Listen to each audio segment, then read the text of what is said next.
اليوم أن النظام التركي معناها الاقتصادي مركز برشا على المديونيه، وتركيا من اكبر اللي متداينين عند صندوق النقد الدولي، وتركيا من اكبر اللي متداينين عند صندوق النقد الدولي.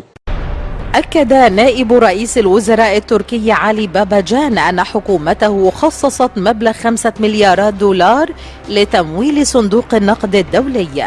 وقال باباجان إننا نجحنا قبل أيام في سداد آخر دفعة من الديون المستحقة لصندوق النقد الدولي، والآن نحن نخصص مبلغ 5 مليارات دولار لتمويل الصندوق بعد طلبها الاقتراض منا.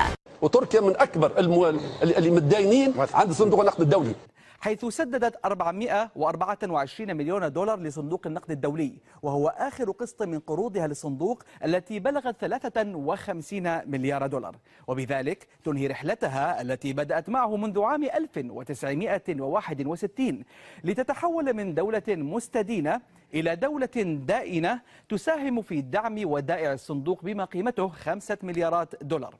وتركيا من اكبر اللي متداينين عند صندوق النقد الدولي.